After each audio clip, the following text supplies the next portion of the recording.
Hey guys, happy Monday. Today we didn't get a ton done, creatively speaking, I would say, but today was what I like to call a housekeeping day. I did set you guys up with a fire starter and with your words of the week. You can download the words of the week right at the bottom of this post. You just click on that button that says download and they'll all be there for you. While you were waiting and filling out your book cards and waiting for me to get all of your Walk Two Moons books assigned to all of you, I put up a fire starter that had to do with what this book is actually going to have at its core.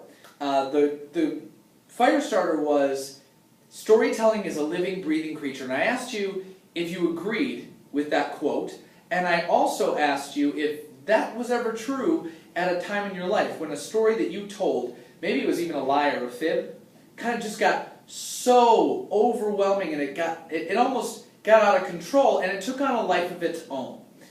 I wonder if that has ever happened to you. I know there was one time in high school for me where I told a little fib, and I'm not going to go into the details, but I told a little fib and I told it to the wrong person.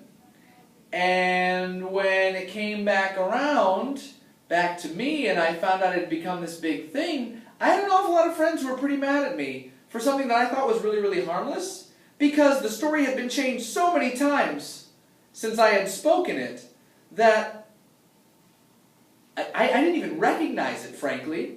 It wasn't what I had said, and I got a lot of people mad at me. But stories work that way. One person hears what the story is, and they interpret it. And then they share that story.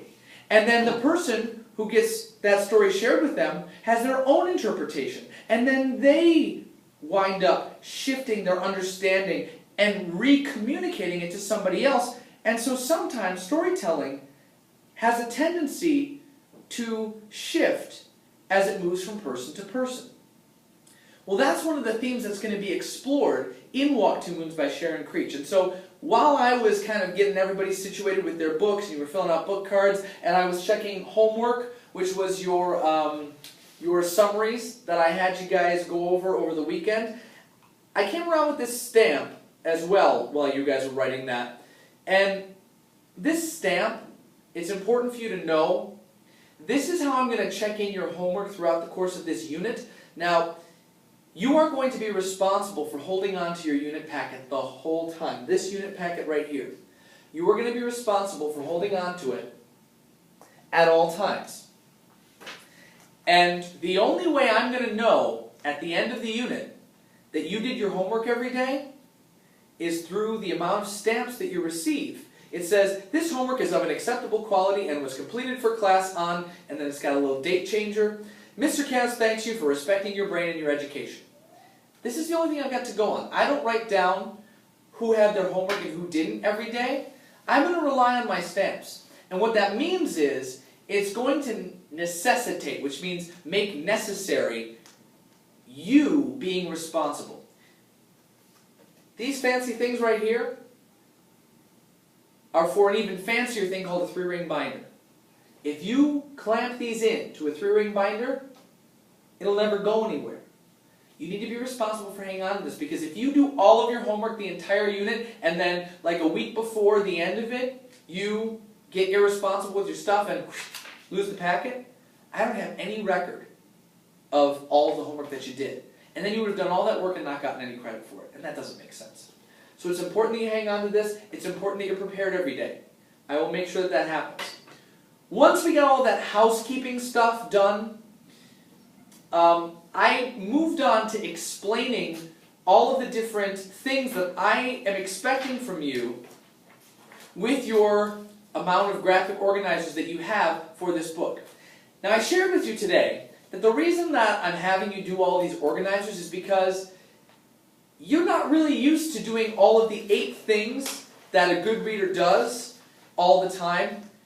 A good reader uses resources, uses context clues, rereads, identifies literary elements, makes connections, relates the story to his or her own life, makes predictions, and draws conclusions. You're not really used to doing all of that yet with books, and that's fine. You don't have as much practice with it yet.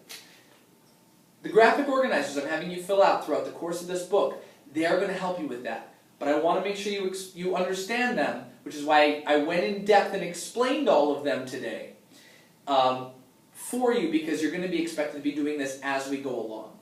I reminded you that these organizers are my creation. I actually created them for myself in college when I was taking 5, 6, 7 sometimes theater and English classes at the same time, which means I was reading books out the wazoo. I was probably reading close to like 60 to 80 books a semester, which is a half a year. And so I was getting lost. And I shared with you that I'm not the greatest or strongest reader, but I have strategies that I put in place that help me organize everything. Maybe you're like me, and sometimes you're reading, and you put the book down, you leave it for maybe a day, maybe 2 days, you come back and you're like, I don't remember anything that I read the last time. And so you waste a lot of time going back, rereading the last 3 chapters so you can catch yourself back up. Maybe you're also like me, and sometimes your eyes are doing the work, and you're flipping the pages, and about 4 pages after your brain has turned off, your brain instantly turns back on and you go, what am I reading? And then you have to waste time and go back just because you were out there. These help you stay laser focused right in there, and it also provides a way for you to quickly recall what you've read in the past. Now, this first one, You Sure Do Talk Purty, is all about literary elements. Now, we discussed, and I won't review too much, but we discussed how elements by themselves kind of useless. But when they're combined with other elements, they become very useful. Now, these 3 pages are all of the literary elements the state says that by now you should know. And I agree with them. I do. So, they're all here. And all of the definitions are there to give you a reminder if you kind of got fuzzy on it, or if maybe you just somehow slipped through the cracks and never saw any of these before. But you notice there are 3 on the first page. Plot, character, conflict. Wait a minute. Aren't those part of the 4 biggies? The 4 biggies of literary elements are character, plot, conflict, theme. Kind of like we've got go-to scientific elements, carbon, hydrogen, oxygen, that kind of make up an awful lot of our world. What makes up an awful lot of the literature world is character, plot, conflict, theme. That's why we call them the 4 biggies. Well, you have separate organizers for those. This first organizer, you don't need to worry about plot, character, and conflict. We'll get those covered in the other organizers. But what you do need to do is come up with specific examples from Walk Two Moons of these other ones. Setting, resolution, which you won't be able to do till the end, point of view, genre, author's purpose, all of these things, I want you to use Walk Two Moons to identify them. Because remember, a good reader identifies literary elements and can kind of backtrack and take apart a story so that you can fully understand it, which means you'll be able to connect to it that much more easily. Okay? So that's the first one. You're coming up with specific examples throughout Walk Two Moons for each of the literary elements that are listed. This next one is the one that I'm going to be checking the most often. It's called, wait, what just happened? Again, that refers back to me going, I don't remember what I read. So this one's called, wait, what just happened? And for every chapter in the book, and yes, there are a lot of them, there's 44 chapters in the book.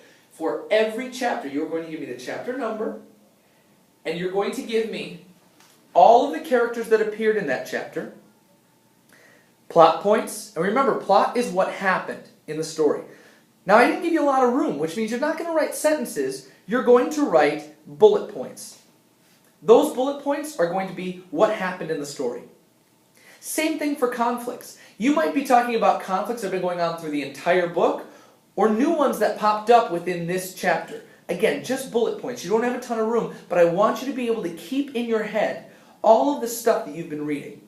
So you'll see, these are 3 of the 4 biggies. Now, we left theme off. Why? Well, because you can't really do theme until the end, when you can look back on all the stuff that took place. You can say, oh, this kept coming up, this kept coming up, and then we eventually take those apart, come up with a main idea that the character learns, and that's our point of connection to the author and the author's purpose. This last one is super important, and I will not take as completed work any of these organizers that don't have the final box predictions listed in there. Remember, predictions give us a reason to pay attention, to the rest of the story. They give us a starting point for us to hypothesize. That way, as we continue to read and gather information, we can continue to alter our hypotheses, and we can be super connected to the book. Remember, a good reader makes predictions constantly.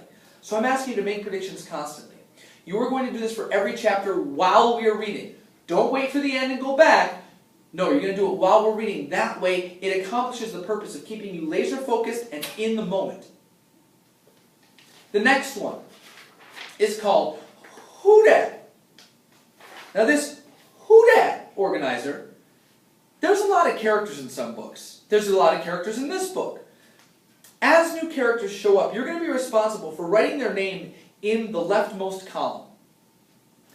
Then you're going to be responsible for identifying how he or she helps the plot, some big lessons they learn, because remember, when characters learn lessons, if we're doing our job as readers, we learn those lessons as well. And also, how they're like me. Now these are pretty self-explanatory, but they serve a big purpose. A good reader makes connections to the world around them, to other stuff in the story, and to themselves. That's what this organizer is for. Now you're probably going to fill these, you're probably going to load these up, because each character has their own purpose in the story.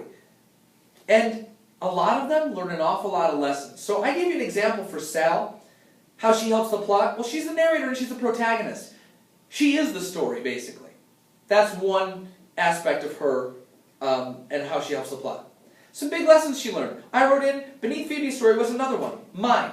That'll have more and more significance as the story goes along, but it is in fact one of the lessons that she learned. How they're like me. Well, I put it in for me. Maybe you're not like this, but Sal can be hard-headed too. Just like I can be. Sometimes I like stuff my way. Who doesn't, right? So that's this organizer. Last but not least, we have a step toward independence. Now this has to do with using context clues and analyzing vocabulary using your resources in order to help you understand and connect. You have an awful lot of blanks so that you can fill in your own vocabulary for this entire book. As you come across vocabulary words that you do not know, or you would like to understand more because you'd like to use them, you're going to write down the word and the page number in this column in the left. Eventually you're going to come back and give the part of speech, and you're going to come back through, and you're going to write in the context clues. Remember, context clues are stuff around the word that helps us understand the word, or stuff around the idea that helps us understand the idea. In this case, I picked the word caboodle, and it says, I'm a country girl at heart. There wasn't much more than a caboodle of houses resting in a green spot, and they plucked me up like a weed. Well, if she's a country girl, there's probably not a lot of houses around, and if they plucked her up like a weed, remember, weeds come in places we don't want them, in the middle of an expanse of stuff that we do want. So they're here and there, they're here and there. All of that context lets me know that it's not a whole bunch of houses, it's just a small collection of houses. So I was able to use the context clues, the stuff around it, the text around it, to figure out that word and understand that it means collection. Now sometimes you might not be able to get the definition from only the context clues. You may have to go to the dictionary, but in any case, we're building your independence with acquiring new words that you can use in conversation and to help you understand and ultimately connect to the world around you. Hopefully you got all of this. Maybe you need to go back and watch one part or another over again. But tomorrow we're going to get right into the world of Sal and Walk Two Moons by Sharon Creech. And you're going to use this packet as your guide, as your laser focus, so that you can truly understand and connect to this book. It's a great one. It's one of my favorites, I'm not going to lie to you. So hopefully you enjoyed it as much as I do, and hopefully this helps you to do that. Have a great day, guys. See you tomorrow.